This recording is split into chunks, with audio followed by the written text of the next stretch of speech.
Et on se retrouve pour notre rubrique C'est mon histoire. Aujourd'hui, j'ai la joie d'avoir avec moi James. Bonjour James, comment vas-tu? Ça va bien, et toi? Ça va très bien, merci. Merci d'être ici, d'avoir accepté l'invitation. Pour venir nous raconter ton histoire qui est, je vais le dire quand même, est peu commune. Elle est peu commune, mais c'est une très belle histoire qui a surtout une très belle fin. Mmh. Et pour raconter ton histoire, on est obligé de raconter l'histoire de ta maman, puisqu'on va comprendre que c'est étroitement lié. Donc, tu as grandi, toi, à l'île de la Réunion et ta maman est née également à l'île de la Réunion. Exact. En fait, elle a perdu sa mère assez jeune. Elle devait avoir 6 ans ou 7 ans, quelque chose comme ça. Donc, comme elle avait beaucoup de frères et sœurs, son père ne pouvait pas du tout prendre soin d'eux. Il était agriculteur. Donc, elle a été placée dans des foyers, dans des maisons et tout ça. Et voilà, ça a été une enfance difficile parce que j'imagine pas de perdre sa mère et d'être carrément séparée de sa famille. Au début, elle était avec quelques frères et sœurs, mais au fur et à mesure, quand il y en avait beaucoup, ils ont dû être séparés. Et en fait, elle allait dans des foyers aussi, dans des maisons. Et un jour, elle a atterri, si je peux dire ça comme ça, dans une famille dont elle connaissait la femme en fait avant. Et cette femme-là, en fait, s'est mariée à quelqu'un. Et elle était venue aussi donc dans la maison et elle était elle vivait Comme une fille un petit peu dans la maison ou... Oui, je pense, ouais, c'est ça, parce que en fait elle avait quand même 18 ans de moins que la femme qui se mariait, donc elle était encore jeune, ma mère. Et du coup elle est arrivée dans cette maison-là assez jeune, mais entre-temps elle n'est pas restée vraiment tout le temps dedans. Elle était aussi quand elle était au collège, elle était aussi dans les internats. Mais c'est vrai qu'après, à partir de l'âge de 13 ans, c'était quand même assez souvent où elle était dans cette famille-là. En fait. C'est ça, c'est devenu sa maison, finalement, avec cette femme. Et puis donc, le mari de cette femme qui s'est joint à eux. Et donc, ta maman va grandir. Et puis là, c'est ce qui va être surprenant, c'est qu'en fait, il va y avoir une relation qui va se développer entre cet homme et ta maman. Exactement. En fait, elle était très jeune, elle avait 15 ans. En fait, et il a commencé à avoir une relation, donc bien sûr une relation cachée, et qui fait que, après, quand elle a eu 18 ans, elle a été mise dans un appartement par cet homme pour pouvoir justement avoir cette relation un peu plus simple, je pense, sans avoir besoin de se cacher tout le temps. Et moi, je suis né de cette relation-là quand elle avait 24-25 ans à peu près. C'est ça, donc cet homme est devenu ton père, est ton père en fait. Et ce qui est surprenant, c'est que cette relation devait rester secrète, puisque lui, il était encore marié avec cette femme que toi, tu as commencé à appeler Tati en grandissant. Et donc, cet homme, lorsqu'il venait chez toi, ton père, tu l'appelais papa, mais quand tu allais chez la Tati, tu devais l'appeler tonton, c'est ça? Exactement. En fait, j'allais toutes les semaines chez lui, tous les week-ends, en fait, pour ne pas éveiller les soupçons envers la Tati qui ne savait pas ce secret. Donc, effectivement, on m'avait dit, pour ne pas la blesser, pour ne pas faire mal à son cœur, la faire souffrir, il faut que je l'appelle tonton. Et ça a été déjà depuis mon plus jeune âge. Je pense que je vais avoir 3 ans, 4 ans, dès que j'ai commencé à parler, en fait. Donc, ça a été pour moi, j'ai accepté ça pour le fait de protéger ma Tati, pour faire en sorte qu'elle n'ait pas mal, que ça ne détruise pas la famille, etc. Parce qu'elle avait aussi 3 enfants avec mon père. Et sur 3 enfants, il y en a 2 qui connaissaient le secret. Donc c'était quand même... ignorait tout. Elle ignorait tout, et un de ses fils aussi, pendant des années, parce que c'est seulement à l'âge de 11 ans à peu près, 11-12 ans, que le secret a été révélé c'est fou. Comme ça, quoi. C'est fou, donc tu étais dans un espèce de mensonge, un secret de famille comme ça, qui était conservé secrètement, et toi tu devais jouer le jeu, alors que tu étais finalement innocent dans tout ça, puis un peu une victime. Et quand elle va apprendre la vérité, comment tu vas le vivre, toi? En fait, juste avant qu'elle apprenne ça, ma mère et mon père se sont séparés, on va dire de manière pas officielle, mais voilà. C'est-à-dire que mon père ne venait plus à la maison. Et elle a appris ma Tati 1 an et demi après, quelque chose comme ça, 1 an et demi après. Et moi, en fait, ce que j'avais redouté dans ma vie est arrivé, c'est-à-dire que ça lui a brisé le cœur. Et un jour, en fait, je me rappelle, je ne sais plus comment, mais je suis arrivé chez elle et elle m'a demandé si c'était vrai, etc., etc. Et moi, je me souviens juste d'une chose, c'est que j'étais en pleurs et que je disais oui, oui. Et j'étais un petit peu dans les vapes, en fait. Et en fait, il y avait une voisine qui était aussi une amie à ma tati qui, elle, savait. Alors, certainement qu'elle avait dû trouver ça, je ne sais pas comment, par quel moyen. Elle l'avait découvert. Quoi. Voilà. Et je me souviens qu'elle m'avait demandé si, justement, cette femme-là savait. Et cette femme-là était derrière. Et je la mets aussi, cette femme-là. Et elle me disait non, non, non. Et moi, j'étais tellement dans les vapes que j'ai Ta tati te disait, est-ce que la voisine était au courant? Voilà. Et la voisine derrière disait, ne le dis pas, ne le dis pas. Et donc, toi, tu as dû mentir. Bah oui, voilà. Mais à ce moment-là, c'est vrai que je comprenais. C'est comme si que c'était comme au ralenti dans ma tête. Ouais. Et je lisais juste l'information qu'on me disait de faire.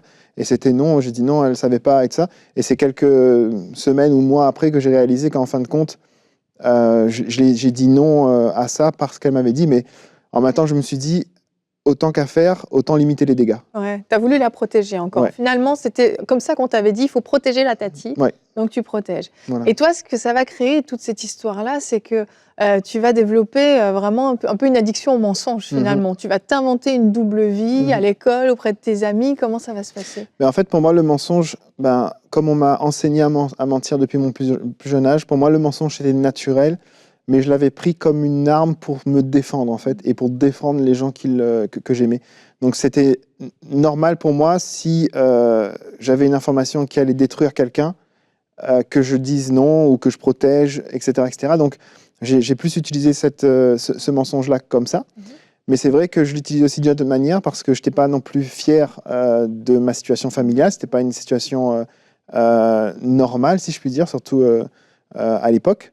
Et à l'époque où les mariages étaient encore vraiment très sacrés, il y a beaucoup de gens, enfin peu de gens divorcés, etc. Oui, c'était moins banal dans une école d'avoir tous tes camarades qui avaient des parents séparés, divorcés. Voilà, donc, voilà. Toi, tu voulais donner une image d'une famille normale. C'est ça. Et moi encore, c'était à la limite, les divorcés, on aurait compris.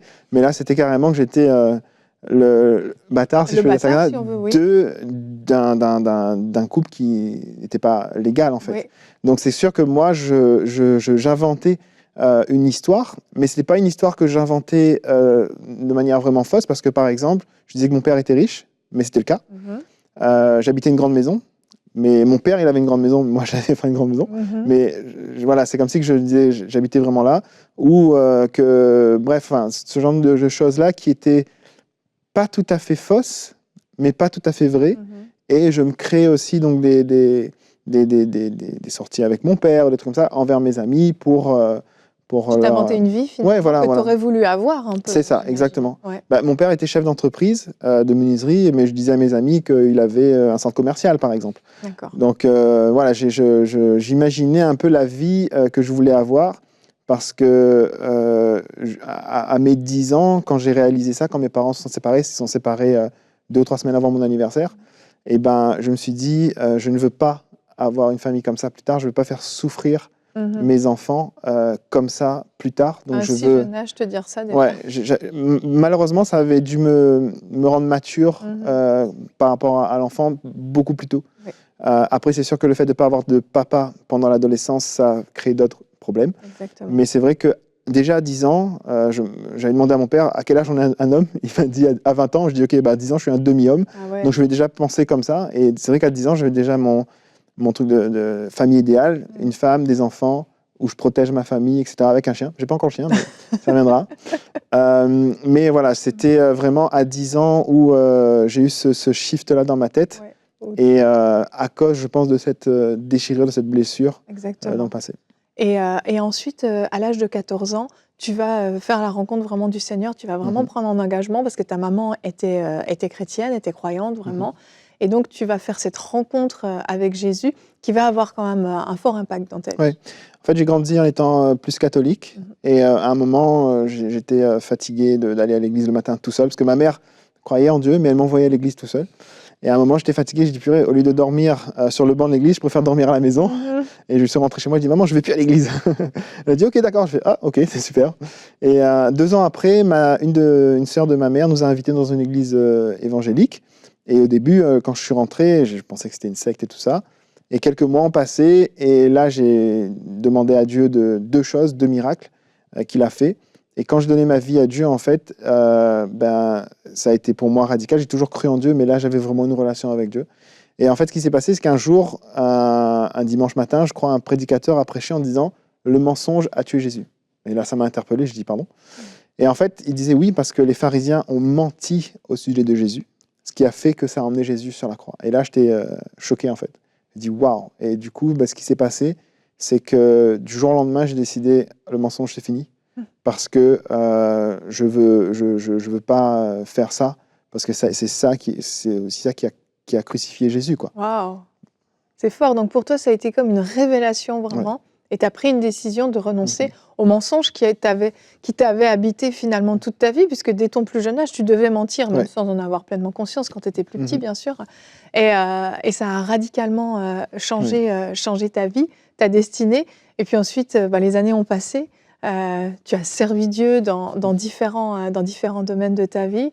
Et aujourd'hui, est-ce que tu as atteint cet objectif de quand tu avais 10 ans, là, d'être ce papa, cet époux ? Oui, même au-delà, en fait. Parce que j'ai une femme qui est merveilleuse et 3 filles qui sont magnifiques. Et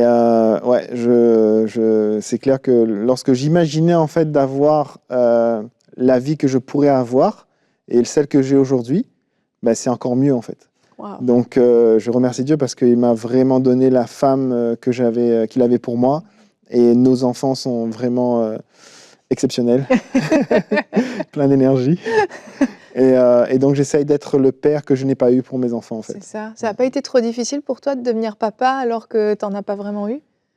C'est sûr que ce n'est pas évident de tous les jours. Mais le fait de ne pas avoir de père aussi peut être un avantage, parce que si on a un mauvais père, c'est pas ce que mon père était, mais si on a un mauvais père, on aurait un mauvais exemple et on l'aurait transmis. Mais moi, j'ai eu la chance d'habiter en Afrique du Sud pendant 3 ans, et le pasteur sous lequel j'étais à ce moment-là a vraiment été une figure de père pour moi, autant spirituel que naturel. Et donc, j'ai beaucoup pris exemple là-dessus. Ça m'a vraiment aidé après, une fois que cette période de l'Afrique du Sud est terminée, à vraiment me découvrir aussi qui j'étais en tant qu'homme, en fait. Waouh, wow. On voit que Dieu avait tout orchestré pour te permettre de devenir l'homme que tu es aujourd'hui. Et on voit que c'est possible vraiment de se reconstruire malgré une enfance un petit peu compliquée, difficile. Et on rend grâce à Dieu vraiment, parce que c'est lui qui l'a fait dans ta vie. Merci beaucoup, James, d'être venu nous raconter ce secret de famille qui n'en est plus un aujourd'hui, mais d'avoir eu le courage de partager ton histoire. Merci beaucoup. Merci.